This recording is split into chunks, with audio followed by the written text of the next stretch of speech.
Boa tarde a todos e a todas. E como dizia a Helena, estávamos aqui nesta primeira fila e ainda não tínhamos percebido a moldura humana para esta tarde. Portanto, muito obrigada, porque acho que de facto é extraordinário tanta gente reunida às quase 7 da tarde para ouvir falar de felicidade, não é? Obrigada pela caracterização do perfil do português que se declara mais feliz. Obrigada à Coca-Cola pelo convite para estar aqui a moderar esta mesa coração. Não é uma mesa redonda, vocês aí de cima devem ver, é uma mesa coração, que é muito mais giro. Só se enganaram numa coisa, eu não sou casada, mas sim, o perfil é este. O perfil é este. Eu descobri, graças ao estudo do Luís e da Helena, que sou uma pessoa estupidamente feliz. Lamento. E esta coisa da felicidade... Vocês estavam a enumerar os tópicos e eu dizia que sim a tudo. Tipo, pois é mesmo isso. Eu descobri há alguns anos que é muito mais fácil, de facto, uma pessoa ser feliz e positiva do que infeliz e miserável. Independentemente do que nos possa acontecer, as coisas más ou menos boas acontecem, mas há sempre um lado positivo das coisas. Isso é mesmo uma aprendizagem que vamos fazendo ao longo da vida. E é curioso, porque falavam desta questão do agradecimento e já, mais ou menos há... talvez 16 anos, a minha filha tem 16 anos, talvez tenha alguma interferência, mas acho que há mais de 16 anos que eu tenho um ritual e vou partilhar convosco, que eu acho que é uma coisa boa que as pessoas felizes podem fazer, que é na passagem de ano, para quem gostar de uvas passas, para quem não gostar, coma umas avelãs, ou uns ovos Kinder, ou beba umas Coca-Colas, tanto faz. Mas pegue umas coisas, as tais 12 coisas para cada badalada, em vez de fazer desejos, eu há mais de 16 anos que agradeço. Faço 12 agradecimentos. Porque me sabe bem agradecer as coisas boas que eu tive durante o ano. E é assim que faz sentido começar o meu aniversário. Eu desejo, peço no dia de anos. E vou aumentando um desejo por cada ano que passo. Já lá vão quase 40. É uma festa. Portanto, para falarmos um bocadinho sobre tudo isto que estivemos aqui a ver e ouvir, temos aqui uma mesa coração absolutamente maravilhosa. E acreditem ou não, há um homem doutorado em Economia da Felicidade e está ao meu lado. Chama-se Gabriel Leite Mota. Bom, é do Porto, é um pormenor, mas eu acho que é um pormenor que lhe dá um certo encanto. Não é? Não é? Não é? Pois, também é verdade. É um por maior, nem é um pormenor. Depois temos a nossa especialista em felicidade, Margarida Pinto Correia. A minha chefe é presidente da Fundação do Gil. Portanto, aquela coisa da relação com os chefes só pode ser. Eu sou voluntária da Fundação e eu sei que tudo isto... é a cara da Margarida e é a cara do trabalho da Margarida e da Fundação e das pessoas que trabalham com a Fundação, portanto, ainda bem que também estás aqui. Depois temos também a professora Isabel Guerra, trabalhamos também juntas no ISCTE, numa série de contextos e estudos que têm a ver com a nossa perspectiva que temos e sobretudo, aquilo que procuramos quando tentamos conciliar a vida pessoal, familiar e profissional, que eu acho que é fundamental quando falamos em equilíbrio da felicidade. É a professora no ISCTE, na Universidade Católica Portuguesa, doutorada em Sociologia, e a Mini Freudenthal, que está um bocadinho doente, mas nada... vai falar um bocadinho mais baixinho, porque está um bocadinho afónico, apesar de ser a médica da mesa. Pronto, não há magia, só com médicos. Exatamente. Só há magia com a emoção de uma Coca-Cola. Eu tenho que fazer um pequeno reparo, isto vai ser transmitido, eu não estou a receber um tostão. Isto é por voluntariado, eu estou aqui também e obrigada, exatamente, estou a receber em felicidade. Não, mas no sentido de a Comissão de Carteira de Jornalistas não pensem que isto é publicidade, porque não é. Se um dia os senhores fizerem alguma coisa mal, que eu duvido, eu também vou apontar o dedo enquanto continuar a ser jornalista. Espero que mantenha também este lado, pronto, um bocadinho mais dado à imparcialidade. Mas, de facto, é bom estarmos aqui a falar de felicidade, estarmos aqui neste universo vermelho, com o coração aqui no meio. E quando me disseram, vem o Gabriel Leite Mota, doutorado em Economia da Felicidade, eu fiquei assim, hã? Desculpem lá, isso não é absolutamente paradoxal, economia e felicidade. Depois lancei esta pergunta para a mesa. A Troika não mexeu com o meu PIF, que é o meu produto interno de felicidade. Ó Gabriel, é por aqui a economia da felicidade?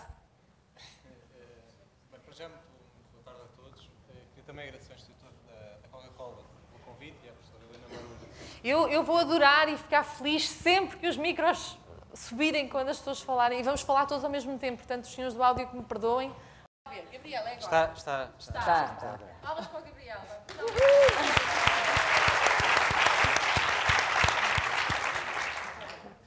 quanto à Troika, não é?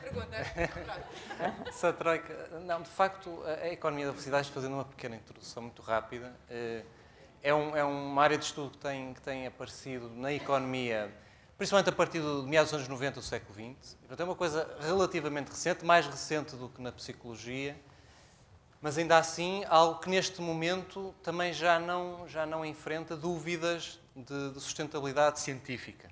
Portanto, já não vale a pena alguns economistas que não conhecem o assunto torcerem o nariz ao assunto, porque de facto já estamos a falar de algo que está com muita pujança em termos de participação e de presença em conferências e em revistas científicas da área de economia, já é um tema sério.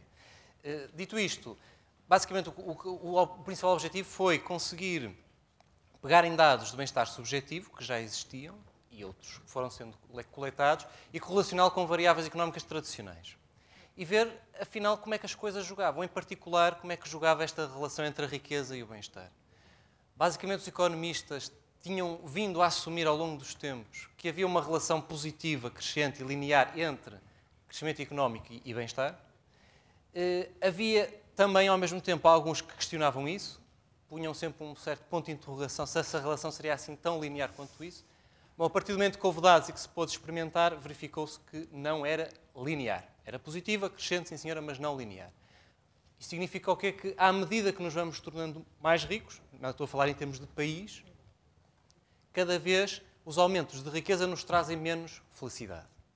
E isto obriga a pensar tanto a maneira como se faz economia, obriga a pensar acima de tudo a maneira como se faz política económica. E, portanto, há aqui um conjunto de enfoques que tinham sido tradicionalmente direcionados para a criação de riqueza pura e simples e que, se nós adotarmos uma perspectiva mais em direção do bem-estar, aqui medido através do bem-estar subjetivo, então somos obrigados a, se calhar, pensar noutras variáveis, que algumas das quais já temos visto aqui. E, portanto, a introdução da felicidade na economia não é uma coisa assim completamente obtusa, se nós formos buscar... Não, porque o problema é este, é que há uma história, há um lastro. E o lastro, o que nos diz é que no passado a questão não parecia tão estranha. Ficou estranha a partir de certa altura. Ficou estranha. Aqui neste caso, não. Primeiro entranhou-se, depois estranhou-se. Eventualmente agora vai-se entranhar outra vez. Na pessoa vai ficar confuso. Não, mas a verdade é essa. A verdade é que no início houve uma assunção de que crescimento económico era uma coisa, felicidade era outra, que o objetivo último do crescimento económico era promover a felicidade das pessoas, e já falaram aqui de Jeremy Bentham, que é um dos principais proponentes dessa teoria, mas a partir do século XX, e quando a economia se tentou se tornar mais sólida cientificamente, ainda que isso tenha sido um bocado um projeto falhado, a partir desse momento houve digamos assim, um afastamento de tudo que era variáveis subjetivas. E, portanto, algo como felicidade estava completamente fora do campo de interesse. E só entravam, no fundo, em romances ou poemas mais ou menos românticos. Deixaram-me ouvir outra vez, não foi? Ouvem? Pronto. Se não ouvirem, façam sinais ou assim. Olá, Margarida. Olá. Deixa ver se estou vivos. Ai, eu tenho que ouvir. Não tenho outra hipótese. Não, ouvem não. Margarida, uma vez li uma entrevista há muitos anos em que dizias qualquer coisa do género. Às vezes as pessoas parecem que ficam com um bocado de raiva quando eu digo que sou feliz. Ou ficam com um bocado irritadas quando eu sou tão otimista. Não é? Sim. Ainda sentes isso? Sinto, já não sinto tanto, foi numa altura que eu estava muito exposta, não é? Eu, nomeadamente quando apresentava informação e quando estava na informação na televisão, que era estranho, as pessoas não me perdoavam. Uau! Vou experimentar todos. Uau, mas estamos a ficar com um power de som, vamos sair daqui todo. As pessoas não... O que eu sentia é que as pessoas reagiam mal ao meu ar de bem com a vida. E era sobretudo isto. O ar não era necessariamente feliz, pateticamente feliz. Era de bem com a vida. As coisas resolvem-se. Bora lá, vamos... Então, o que é preciso? Isso é uma coisa que tradicionalmente não se compadece com a nossa cultura. Mas até sim, porque nós somos, e como vocês sabem, ou se não sabem, ficam a saber, a palavra mais excepcional cotada num estudo universitário, que vale o que vale, porque é um estudo daqueles que foi feito indistintamente, indiscriminadamente, numa universidade americana, que é uma coisa que se diz quando se quer dizer qualquer coisa e não se sabe a quem é que se há de auferir a autoria.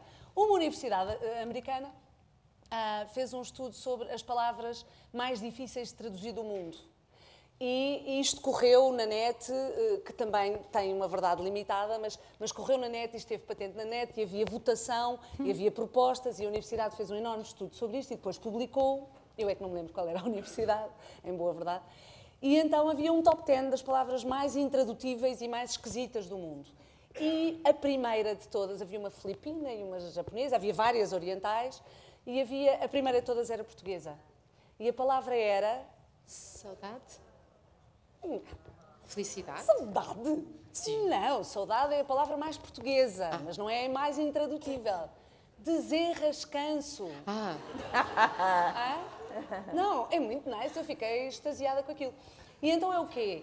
Nós somos muito desenrascados, em boa verdade somos, mas temos a mania que, e tal, eu sou muito doente. Não é? As pessoas não estão doentes, estão doentes e têm aquela coisa estamos de falar assim, não é? É o tal... Pronto, mas é cultural e isto está ali mais... Os 56% dos assim. Exato, vai mudando.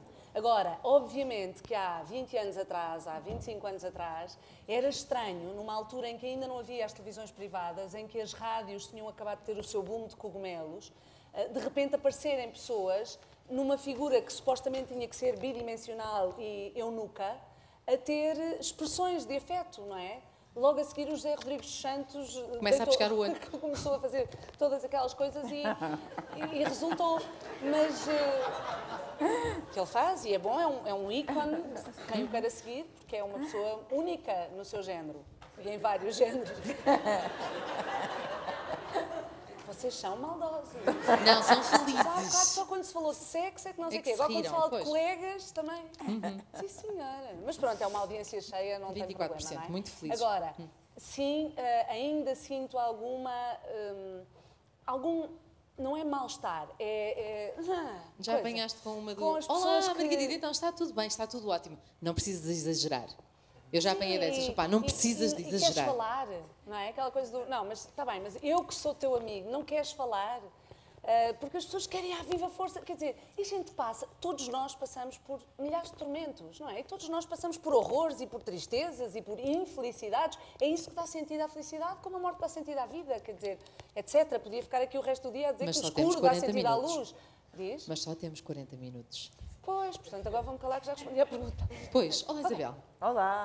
Esta matéria é muito curiosa porque nós lá pelo ISCTE, no grupo que juntamos e que é um grupo português a trabalhar também os, chamemos-lhe níveis de felicidade, não é verdade? É o grupo português que trabalha para depois uma sinergia europeia em prol de work care, não é? Portanto, quando nos preocupamos com estas matérias, que eu acho que é muito, muito importante, Isabel, quando eu acho que a plenitude é quando se adquire no fundo, este equilíbrio entre aquilo que temos, todos estes elementos que nós vimos aqui, não é?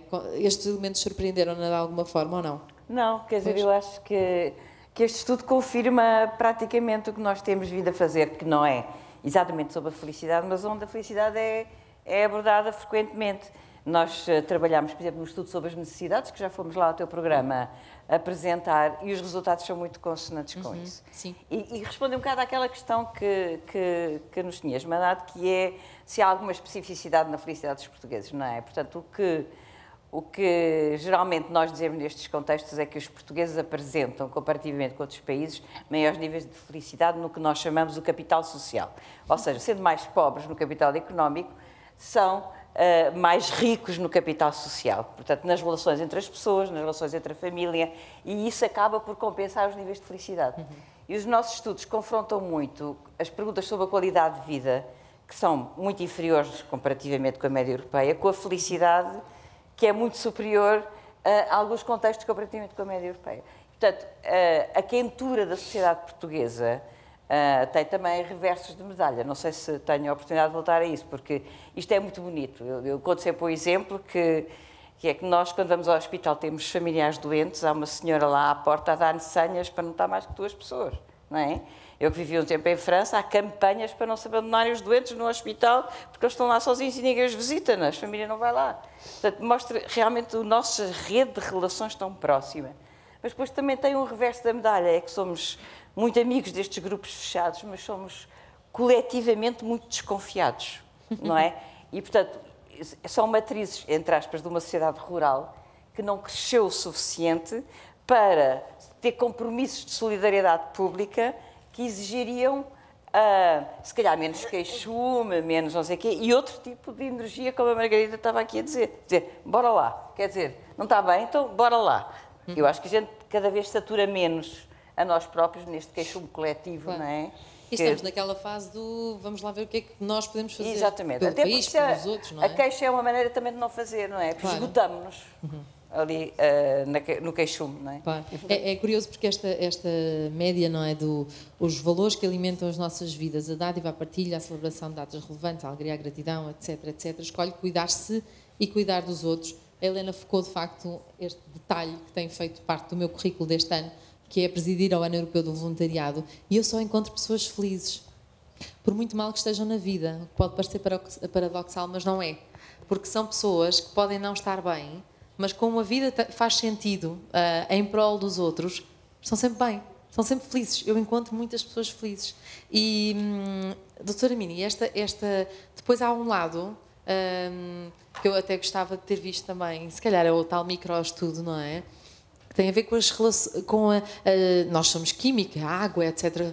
A química, ou estarmos felizes, eu acho que nos revolta aqui na perspectiva muito positiva, não é? Somos um verdadeiro laboratório. Somos um verdadeiro laboratório. E nós, hoje em dia, sabemos muito mais sobre o nosso cérebro. Desculpem lá a minha voz, mas é o melhor que eu tenho hoje. Está ótimo.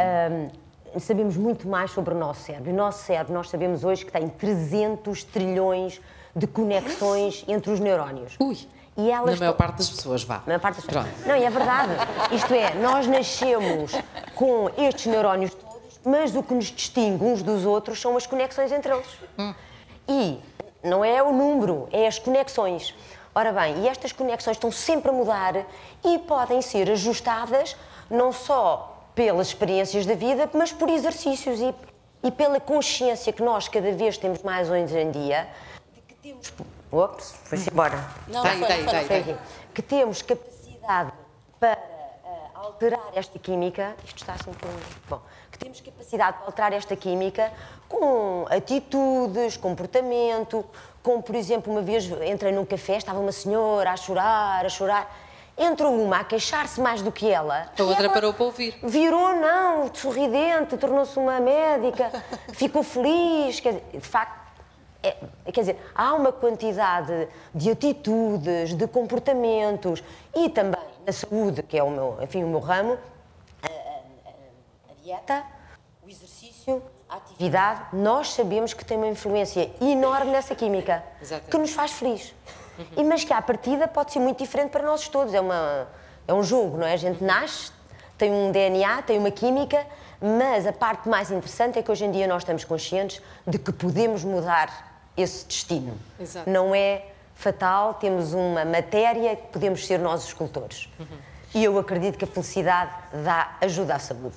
E esta perspectiva de cultivar, cimentar, até com os mais pequeninos, a perspectiva da emoção positiva. Podemos falar, obviamente, da programação neurolinguística, do usar, lá está, se calhar, mais verbos no futuro do que vamos indo, não é? Eu não tenho nada contra os alentejanos, aliás, até gosto muito de alentejanos, mas o gerúndio às vezes dá aquela sensação, não é? De vamos andando, vamos indo, e se calhar encaixávamos aqui nos 56% dos assim, mas o mudar o botão, não é? Do pensar do não para o sim, não custa assim tanto, até porque só tem 3 letrinhas de cada lado, não é?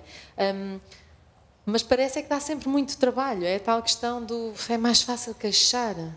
Isso é para quem ainda não experimentou. Pois, não sei. Recentemente fiz uma pergunta num site de outra maneira, como é que sabe que está em Portugal? E foi muito interessante as respostas que temos, porque a maior parte da felicidade assim aparente que eu retenho naquelas respostas tem a ver com a nossa luz, com a parte geográfica e com a sensação de que nós estamos em casa. Que a pessoa está em casa, e isso é uma sensação que eu penso que para mim uma casa é aquele sítio onde eu vou descontrair, não é? E dá a impressão que os portugueses fazem isso aqui em Portugal. Por as respostas mas dão imensa importância à parte geográfica do nosso país. Curioso. E às ligações entre as pessoas, à generosidade. Há imensas críticas, claro. Como podem imaginar. Claro que, obviamente, nós estamos aqui a apontar todos os faróis na direção da felicidade, porque se quiséssemos, e não é por estar aqui uma jornalista, apontaríamos todos os faróis para as coisas absolutamente terríficas, infelizes, etc. Mas hoje foi muito engraçado, porque logo de manhã eu estava a atualizar a minha timeline no Twitter e houve alguém que tweetou uma notícia: a Fundação Champalimau vai receber um equipamento único em Portugal e raríssimo na Europa e no mundo, em que vai permitir, na maior parte, isto é uma notícia brutal, dos cancros, curar as pessoas com uma sessão. É uma sessão de rádio. Uma sessão de rádio. Ok? E não é daquelas rádios que ela fazia maravilhosamente, do qual eu tenho saudades. Não. Radioterapia. Não, é o próprio desenvolvedor, o próprio especialista que desenvolveu a técnica, que vem trabalhar para o Instituto Champalimau, para a Fundação Champalimau, e que vai desenvolver aí a terapêutica. Claro. E foi engraçado, porque... E é acesso público. Exatamente, público. A timeline começou a retweetar, a falar, e dizer: até que enfim uma boa notícia, até que enfim uma boa notícia. Os jornais abriram com esta boa notícia, curiosamente. E com outra, que o Berlusconi finalmente foi. Mas pronto. E então, foi muito engraçado, porque a certa altura eu dizia: não percebo o porquê desta coisa de até que enfim uma boa notícia. Eu há 5 anos, todos os dias, que abro o programa com 3, 4 ou mais notícias positivas. E encontro. O que é estranho. Eu tive o azar, entre aspas, de ouvir o Dalai Lama a pedir aos jornalistas para, pelo menos uma parte do vosso dia, dediquem a explorar o lado positivo das coisas. Vejam a coisa pelo positivo e, de facto, pode até dar um bocadinho mais de trabalho. Mas o que é certo é que já surgiu um site chamado boasnoticias.pt. Não sei se estão aqui, mas se estiverem, bem-aja, fazem um trabalho extraordinário. Portanto, esta coisa de o que vende é o que é mau, não é? O que vende é o que é triste, o que vende... Mas não venham com essa história. Mas sabe porquê? Quer dizer, eu sei, mas prefiro contrariar a corrente. Não, mas nós naturalmente damos importância ao que é mau como sobrevivência, como tática de sobrevivência. Isto é, se eu estou aqui e de repente estou a ver um movimento ali, eu vou tomar atenção. A eles estarem todos parados não me ameaça. Não é que nós estamos programados... Mexam-se. Nós estamos programados para notar a diferença, para notar aquilo que nos ameaça. Sim, é uma questão de sobrevivência. Agora, na sociedade em que nós estamos, nós começamos a tomar consciência de que temos evoluir para um ser humano diferente, em que não está sempre ameaçado, começam outros valores a ser mais importantes. Eu queria perguntar à Margarida se não acha que a culpa tem muito a ver com essa história de nós não podemos ser felizes. Por exemplo, eu de vez em quando, em situações muito difíceis, apetece-me rir, apetece-me chegar à noite e beber um copo e ser feliz. É normalmente um dos melhores sítios para angariar boas anedotas novas e o humor mais negro e cáustico do mundo é nos velórios. Pois é. Pois é verdade, porque as pessoas estão tensas e estão tristes e, portanto, ou contam histórias engraçadas que se passaram com o morto, propriamente dito, não é? Ou contam piadas para... desanuviar. Mas a coisa funciona e as pessoas têm, de facto, um humor cáustico, já não é sarcástico, aquilo é para lá, mas que é bom, porque nos ajuda, não é? Ajuda-nos a libertar a tensão. A culpa é uma coisa que nós trazemos tradicionalmente na nossa cultura. Obviamente tem este cariz judaico-cristão brutal, não é? Que é preciso uma limpeza da alma enorme e, sobretudo, é preciso um exercício que poucas pessoas são sequer lembradas que deviam fazer, que é olhar-se ao espelho à noite e perceber lá entre elas, não é? Entre mim e o espelho, como é que isto foi hoje? Como é que eu estou? E precisa a brava de me insultar, então bora lá. Precisa a brava de me beijar e beijar o espelho, bora lá, ou então chamamos o Luís Miguel, exatamente. Mas, quer dizer, o Luís Miguel costuma estar ocupado com aquela senhora gira que está lá. Mas partilha, mas ela é querida e partilha. Partilha até um certo ponto, minhas senhoras, eu sei que ela é gira, mas... Vocês sabem que houve já algumas experiências daqueles grupos que voluntariamente se organizam e vão para a rua dar abraços. Sim, não é? free hugs. E dizem, e fazem t-shirts ou fazem cartazes a dizer: tenho aqui um abraço, quer? Obviamente que isso é maravilhoso, experimentem porque é maravilhoso. Aliás, Mas experimentamos já, levantem-se e deem um abraço à pessoa que está ao vosso lado. Exatamente. Nós fazemos aqui uma coisa a três. As tuas melhores. É bom. É tão bom. Pronto, isto é que é português, depois ninguém volta. Eu disse só abraços, só abraços.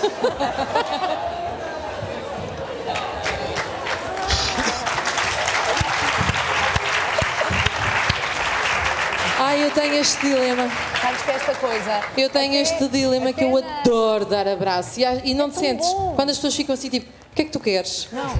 Não sentes? Aqui não é? isso, Mas e normalmente os é aquela coisa apertos do... Aí, abraços grátis, vai-me roubar a carteira. Os apertos de mãos é horrível. Sim, aquela Não coisa lá, façam como é que isso. está, não é? Mas sabes que ainda na coisa, na sequência, e depois eu calmo, juro, mas na sequência da tradição judaico-cristã e da culpa e disso tudo, há uma coisa maravilhosa na missa que é o abraço, não é? Que é o beijo. E normalmente os miúdos anseiam por isso, porque é um momento de espinotear e de poderem dar beijinhos e tal. Há imensas celebrações em que os padres já eliminam completamente. Começam logo, Cordeiro de Deus, que tirais o pecado do mundo. E nós, tipo, então e o pecado? Então e a coisa do... Então e não damos beijinhos porquê? Há muitas celebrações em que isso é excluído por isto, porque a gente disse, levantem-se e abracem, e fazem... Claro, já Mas é estávamos sentados há uma hora e maravilhoso. meia, não é? Tudo à Portanto, conversa e tudo a abraçar e tudo logo. Temos que marcar para depois. É bom, mas eu não queria perder o abraço. Não eram os abraços para depois, era qualquer coisa. Devia entrar o Miguel a cantar. Um abraço. Um súbdito do abraço, que era a minha lógica há bocado e depois meteu-se isto tudo e ainda bem que se meteu. Que é, pura e simplesmente, olharmos para as pessoas na rua, no elevador, é um exercício dificílimo, olhar para as pessoas de frente no elevador e sorrir. Pois é. Devolver-lhes dignidade. Não precisam de abraçar, dizer bom dia. A não ser, seja aquele Dizer colega bom do dia. quinto esquerdo. Sim, pronto. Há uns vizinhos que merecem. Não sei se ouviu uma vez um estudo ou uma experiência que fizeram, que era olhar para as pessoas o tempo suficiente para ver a cor dos olhos. E não mais.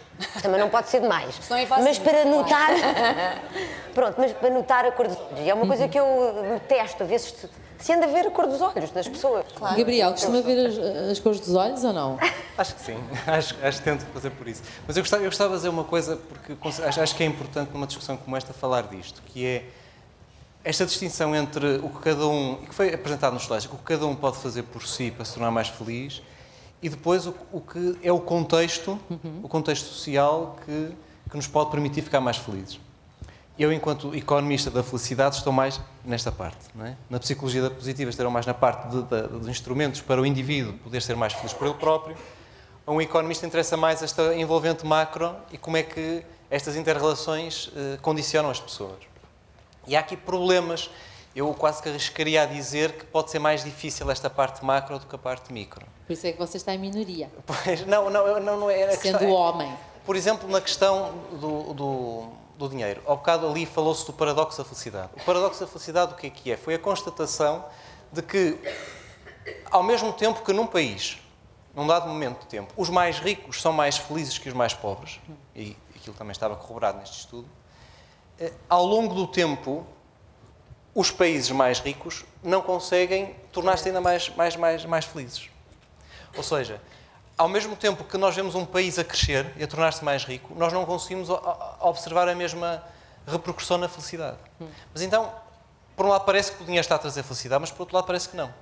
Qual é o truque aqui? O truque tem a ver com a relação, ou seja, os seres humanos atribuem e sempre atribuirão muita importância à posição e também tem a ver com questões de sobrevivência. Na questão da sobrevivência interessa-nos ser o primeiro e não o último. Estar em primeiro e não em último. E, portanto, nós somos ricos na sociedade, significa que estamos bem, porque estamos cá em cima e os outros estão cá em baixo. Mas se nós continuarmos a aumentar a riqueza da sociedade, obviamente que a distribuição mantém-se. Há sempre os ricos e os pobres. Há sempre os ricos e os pobres. Bom, pode haver alguma atenuação da desigualdade e por isso é que também há estudos que abordam essa questão. Dos impactos que a desigualdade na distribuição do rendimento tem sobre a felicidade global. E, eventualmente, assim, alguma igualização do rendimento tem efeitos positivos sobre o bem-estar global. Mas temos de ter sempre esta noção de que há problemas de hierarquia, de comparação uns com os outros. E isto é um desafio para a política. Para a política económica, essencialmente, se calhar, o mais inteligente é tentar fazer com que as pessoas invistam mais, portanto, propiciar às pessoas as condições para que invistam mais tempo em atividades onde estes efeitos de comparação e de adaptação não sejam tão fortes. Não sejam tão fortes. Um exemplo que é dado é o número de filhos que uma pessoa quer ter. Tradicionalmente, uma pessoa, imagina, que quer ter 2 filhos. Quando tem 2 filhos, não quer ter 4. Nem quer ter 10. Não é? Quando tem 4. Enquanto que no salário, não. A pessoa tem 100, bom, tem 100, quer ter 200. Tem 200, rapidamente se habitua aos 200, quer ter 400. E, portanto, há aqui o chamado hedonic treadmill. Pois não, mas é que a questão são áreas diferentes da nossa vida, onde o nosso comportamento de adaptação e de comparação é diferente. Nós também não nos interessa. Outro estudo que foi feito é com as férias e com o rendimento. Se nós perguntarmos às pessoas se elas preferem, em termos de rendimento, ganhar mais, mas estar relativamente pior, ou ganhar menos, estar relativamente melhor, comparando com os outros, as pessoas preferem a questão relativa. Preferem ganhar 100 em vez de 1000, mas dos outros ganharem só 10, do que ganharem 1000, os outros ganharem 10.000. Mas em tempo de lazer, por exemplo, ou de férias, já não acontece isso. E eu prefiro ter um mês de férias e os outros terem 2 meses, do que só ter 15 dias e os outros terem 5 dias. E, portanto, estes efeitos são muito importantes de perceber, porque, de um ponto de vista de política e das consequências que a política económica tem sobre o bem-estar, se nós não tivermos em atenção isto, e durante muito tempo os economistas não tiveram em atenção isso, os resultados são os que estão à vista. Não se consegue aumentar o bem-estar das populações.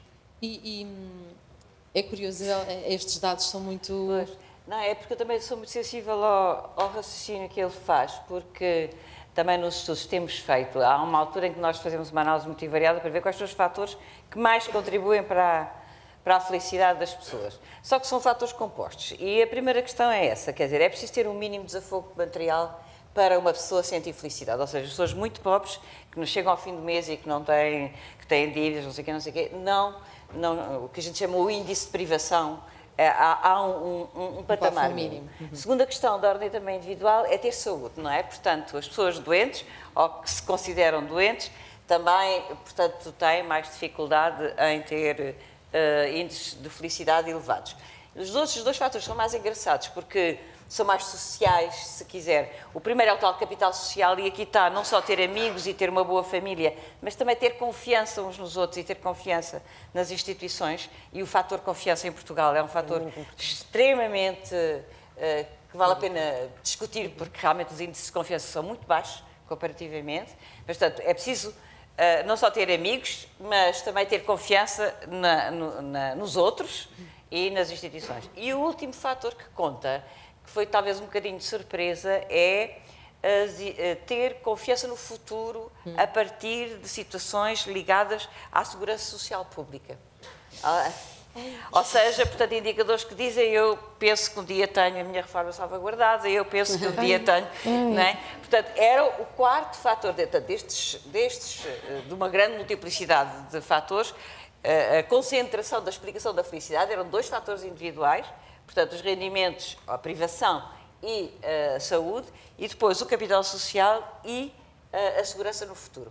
Eu acho que isto é importante, porque se nós pensarmos um bocadinho, realmente materializa as sapatas da nossa vida comum, quer individual, quer coletiva. Esta coisa agora da segurança social perturbou-me. Mas...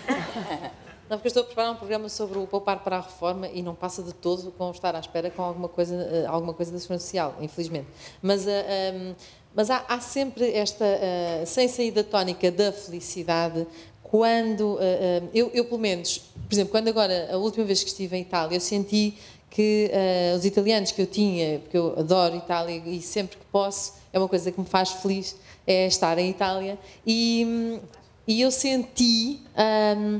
que, assim, por alto, muito empiricamente, as pessoas estavam um bocadinho menos felizes. Apesar de continuar a abrir as portas aos convidados e conhecem-se no café e vai logo tudo para casa e beber grapas e coisas afins e comer espaguete, mas eu senti que as pessoas estavam estavam um bocadinho nervosas, e tinha a ver com o clima de desconfiança política e com todos estes, porque nós somos todos distorcidados, é Troika, é FMI, etc, e os PIBs, etc. Isto, Gabriel, não, eu acho que não deixa ninguém feliz, não é? Ouvir constantemente isto tudo, e por muito que haja esta vontade tremenda de construir uma bolha de felicidade à nossa volta, não podemos fingir, não é, que a Europa não está assim um bocadinho numa corda bamba e que não sabemos muito bem para que lado é que vamos cair. Pois, por isso é que eu também falava nas questões de contexto, de envolvência, que são também importantes. É impossível passar ao lado delas. Nós temos vivido um período de fraco crescimento económico, de aumento do desemprego e de aumento de incerteza. Estão as coisas um bocadinho ligadas, não é? Se não crescemos tanto, se temos mais desemprego, vamos ter mais incerteza. E os seres humanos, mais uma vez, tendem a preferir a certeza à incerteza. Se nós pensarmos, quando há aquele bucolismo de pensar-se nas sociedades muito pré-históricas, em que todos eram muito felizes, bom, eram felizes, mas morriam aos 20 ou aos 30, e quando tinham uma dor de dentes eram sarilho. Mas apesar disso, tinham um padrão de vida muito previsível. E papéis sociais muito bem determinados e uma expectativa económica muito previsível. A sociedade contemporânea, moderna, em cidades globalizada, é uma sociedade aberta, complexa e incerta. E eudaimónica. Eu adorei esta expressão. Eu pensava que eu estava a ler o nome de um bonequinho do Doraemon, sabem? O Doraemon, que são os desenhos animados parecidos com os Pokémons, e então há o Doraemon e o eudaimónica, que é a prima Mónica. Continua. Só para não me perder. Nestas Nestas sociedades mais abertas há essa incerteza acrescida e isso pode ser um problema para a felicidade. Porque as pessoas ficam um bocadinho mais ansiosas? Sim, inevitavelmente. O desemprego é uma invenção social. Não é? Nas sociedades primitivas não há desemprego, porque a pessoa trabalha, tem a sua agricultura de subsistência. Sim. O desemprego é o resultado do progresso tecnológico. É o resultado da industrialização, depois da terceirização. Portanto, é uma invenção social que tem os seus benefícios. Nós somos muito mais produtivos, conseguimos ter muito mais bens, conseguimos viver muito mais pessoas. A população mundial continua a crescer. Isso é um sinal de sucesso também da espécie. Não é? Mas tem esses efeitos colaterais. Quando se fala que a depressão ou os problemas psiquiátricos serão a doença do século XXI, eu acho que tem tudo a ver com este pacote. A especialização laboral, a incerteza, e vale a pena, eu acho que é muito interessante este movimento da felicidade, agora, de uma perspectiva científica, estar a ganhar direitos de cidade, porque pode ser exatamente a resposta que é necessária para se conseguir enfrentar um futuro de forma mais positiva. Porque, no fundo, estamos a olhar para uma timeline e percebemos que é uma altura em que éramos felizes e, de repente, começamos a perceber que, afinal, se calhar já não somos, temos que, se calhar, voltar atrás. Não é? E é curioso, porque falávamos das relações e eu acho que as redes sociais têm de ser trazidas aqui à nossa mesa coração, porque, de facto, as redes sociais, seja o que for, o Facebook, o Twitter, etc., a minha filha que fez esta leitura absolutamente extraordinária, ela tem 16, que é, oh, mãe, não aches que eu não socializo, eu socializo, mas de outra maneira. Não é? Porque eu estava sempre a dizer, larga lá o computador, vai lá tomar café com os teus amigos, ao café mesmo, como nós fazíamos. E ela, para quê? O eterno da... Para quê? Quer dizer, não é? Estamos aqui, estamos bem, estamos todos uns com os outros, só nós estamos uns com os outros. Portanto, o que eu acho mais curioso é que estes movimentos online, se calhar, voltam a trazer os tais valores que fomos perdendo. Eu noto há cada vez mais, por exemplo, o grupo das mães que quer voltar... Pronto, há um movimento das mães em transição. Querem voltar... Eu não quero entrar nos tempos antigos, etc. Eu não sou nada saudosista, mas querem voltar às origens. Os movimentos de hortas urbanas, os movimentos... Não é? Está ali a diretora da Ginkgo, que cria movimentos de tantas cores, sobretudo o verde alfacinha, não é? Será que estamos perante eu odeio a palavra paradigma, mas vou ter que a usar. Estaremos a querer ser outra vez, em vez de ter, porque associamos sempre a felicidade ao ter. E agora, pelos vistos, não. Vamos a isto? Vamos, eu devo-vos dizer que me assusta um bocadinho pormos o ser no digital. Eu acho que nós temos de ter franca atenção, só isso. Não quer dizer que não haja e que não seja maravilhoso e que não haja, de facto, uma série de movimentações. Quer dizer, nós estamos a assistir ao mundo a mudar através do Facebook, ou pelo menos tendencialmente a mudar. E estamos a assistir a reencontros, que é maravilhoso. Até há uns tempos, a mim sempre me fez muita confusão a maior parte dos meus amigos não ter memórias da primária, não ter amigos da primária, não se lembrar da professora da primária. E isso, porque para mim é assim uma coisa de ouro que vale quase tudo em mim e que é intocável e são alicerces fundamentais. De repente, as pessoas, e nós, é quase óbvio, quando se entra num restaurante destes onde se podem fazer grupos, a gente percebe mais ou menos quais são as mesas organizadas pelo Facebook, de pessoas que não se viam há uma data de tempo e que não têm nada a ver umas com as outras, mas têm, lá no fundo há qualquer coisa que têm. Por isso, há sim uma série de movimentos que eu acho que são maravilhosos. Agora, eu acho que é perigosíssimo nós associarmos o deixar de ter e voltar a ser às redes digitais, porque, para mim, aquilo que tu dizes à tua filha faz todo o sentido. Eu digo aos meus, e não só aos filhos, eu sou a maior megera que há, como se sabe, já é público, não? Mas, de facto, acho que, por muito que eles argumentem, eles não estiveram lá. Pois. E, portanto, se eles tiverem uma vida só digital, estamos a viver na ficção científica dos filmes que nós repudiamos, ok? E se nós não lhes provarmos que, apesar de tudo, há um esplendor e uma alegria física no físico, no contacto, no encontro, no ter que atravessar uma geografia para chegar ao outro, vamos perder imenso da nossa capacidade humana porque nós somos gregários. Somos uma sociedade gregária. Não é um abraço. Um like não é um abraço. Não é um abraço. Não tens aquela coisa física do abraço. Não te desmanchas a chorar por ter um like. E eu desmancho-me a chorar muitas vezes por ter um abraço. A chorar de bom, a chorar de mau, não interessa. Mas toca-nos, não é? Há beijos inesperados, há coisas há beijos roubados também. E isso não há na net.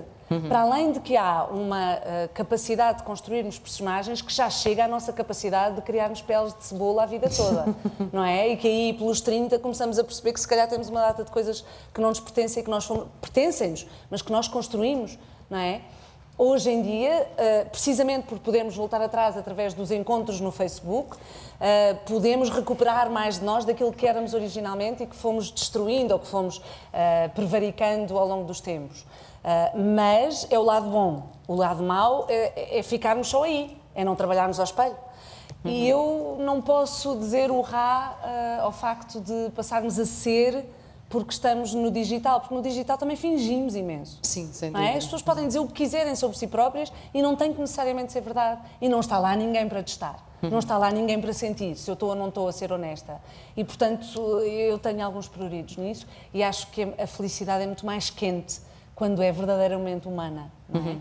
Não ponho de parte, e só para voltar, quer dizer, eu ando aqui a dizer preto e branco, mas é mesmo verdade. Não ponho de parte, depois, a maravilha, para além dos reencontros, que é, para todas as pessoas que não têm capacidade de acesso, o mundo que lhes entra em casa, através do computador, através da era digital, não tenho a menor dúvida sobre isso. Não é? No nosso caso, na Fundação do Gil, no apoio ao domicílio, temos imensas crianças que voltaram ao mundo, entre aspas, pelo contacto digital, que estão nas suas escolas através dos computadores, que estão no mundo em geral e ligadíssimas e que às vezes são nossos voluntários para nos ajudarem a sermos um bocadinho mais ágeis digitalmente, porque estão na rede, em rede, seja ela qual for. Eu acredito profundamente nas redes. Acho é que não nos podemos esquecer da origem. Não é? Esta questão das redes e da perspectiva mais digital da coisa também ajuda quando falamos em conciliação.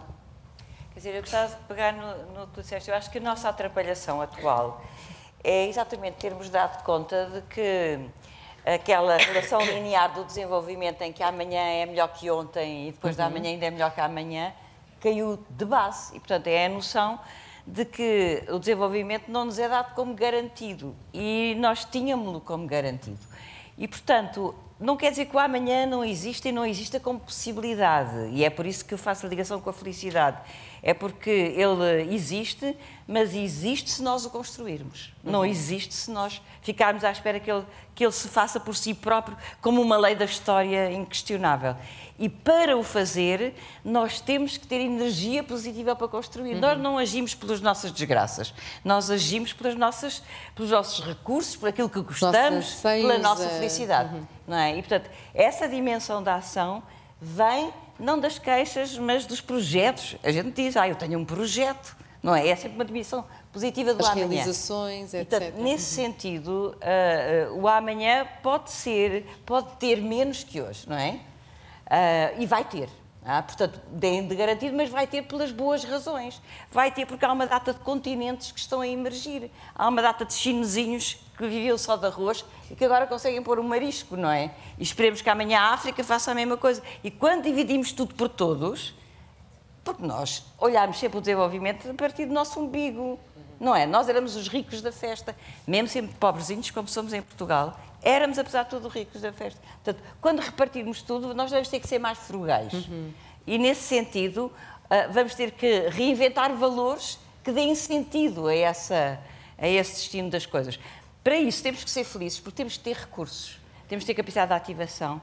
E eu digo muitas vezes, enquanto que os problemas são individuais, a construção é sempre coletiva, não é? Nós, para construir coisas, temos que nos juntar. Para construir a fundação, para construir qualquer coisa, nós temos que nos juntar. E, nesse sentido, são os nossos sonhos e os nossos recursos positivos que podem construir o dia da manhã. E eu acho que aquilo que estava aqui no estudo, que é esse sentido de dar sentido à minha vida, não é? Eu acho que é essa dimensão de dar sentido à nossa vida individual e coletiva que está hoje em causa quando a nossa atrapalhação, por percebermos que sentados numa cadeira isto não vai acontecer. Claro, e com os braços cruzados. Queria, é? E talvez seja por isso que é tão importante a relação com o outro? A relação com o outro é fundamental e eu acredito, é uma dimensão diferente da escrita. Mas, voltando às redes, em semelhança com o que se passa com o nosso cérebro, e nós hoje na arquitetura, na engenharia, estamos a aprender muitas coisas quando observamos a biologia, a sociedade funciona em termos de conexão como o nosso cérebro. Não é? É que quanto mais possibilidades nós temos de conexão, mais poderosos nós somos. Hoje em dia, o que eu vejo a net, eu acho que a net não é uma ameaça, é uma possível ferramenta para a evolução da democracia. Nós não vamos precisar de tantos ministros, nós não vamos precisar de tantos partidos à luta uns com os outros. Nós vamos ter acesso, no futuro, ao que eles ganham, ao que não ganham, o que é que andam a fazer. Não sei se conhecem uma organização chamada Avazorg. Eu estou sempre a votar, logo participo, fico feliz porque estou a participar. Eu acho que devia haver uma Avazorg a nível nacional. Isto é, no meu computador, vem uma bandeirinha portuguesa, há uma questão nacional e votamos todos. Claro, cidadania participativa. Exatamente. De maneira que, nesse sentido, eu penso que a rede é o nosso poder agora, é a nossa voz. E no último minuto, certo? Certo. Ser feliz é reticências. Começo eu? Começa. Eu acho que ser feliz, de alguma forma, pelo menos para mim, é conseguir percorrer um percurso que uma pessoa idealizou. E, portanto, ser capaz de, ao longo da vida, ir conseguindo atingir metas que nós achamos que são razoáveis e que, obviamente, podem ser alteráveis ao longo do tempo. Não é? Nós, à medida que vamos aprendendo, podemos mudar algumas metas. Mas ser capaz de ter a possibilidade de percorrer esse caminho, eu acho que é o que nos conduzirá mais facilmente à felicidade. Margarida. Ser feliz, estar feliz, são momentos. Eu não acho que as pessoas sejam felizes, as pessoas estão felizes, ganham momentos, constroem momentos, acumulam-nos com sorte e depois têm padrões, não é? Há pessoas mais felizes que outras, tendencialmente mais felizes que outras. Estar feliz é estar completo, é sentir-se de bem com o momento e com aquilo que se criou, com o rasto, com o caminho que se cria. Isabel? Eu acho que neste momento histórico é acreditar no futuro e acreditar que tenho qualquer coisa também para dar para construir esse futuro. Penso que sim, para mim também colaborar, partilhar a experiência que tive, a experiência que vou ter é uma das grandes razões para a felicidade. Com os que amamos e com os que não conhecemos, mas que partilhamos imediatamente que um dia as experiências. viremos a conhecer, não é? A parte boa sempre da dor é que eu não tenho que dizer. Nós precisamos de... Já, olha, agora já... Eu já lhe não estava à espera. Estão a ver? Ser feliz é... Para mim é ser. Eu considero-me uma pessoa feliz. Ser. Eu sou feliz. Eu posso estar mais feliz uns dias e um bocadinho menos feliz nos outros, mas aposto há muito tempo em ser feliz. Por isso, eu nem consigo separar a expressão do ser do feliz, não é? Ser é ser. Ser é ser feliz. E vou começar a usar o enfelizar já a partir de hoje. Portanto, para mim o estar viva é estar feliz, o ser feliz é ser vivo, é ser humano, é partilhar, é dar aos outros, é tudo isto, é ser mãe, é ser voluntária, é gostar dos meus gatos, é gostar dos meus livros, é gostar de viajar e poder e dar graças por poder fazer isto tudo e partilhar com outras pessoas e ter um hobby fantástico que é ter um programa de televisão. Portanto, é mesmo assim. Por isso, para mim é isto. E muito obrigada, Mini, obrigada, Isabel, Margarida, Gabriel. Temos todos vidas muito ocupadas, vocês também, de certeza, mas que bom que é olhar para um auditório cheio neste final de tarde, onde todos marcaram nas vossas agendas. Hoje vou, pelo menos, aprender um bocadinho mais sobre o que é ser feliz à portuguesa. Muito obrigada.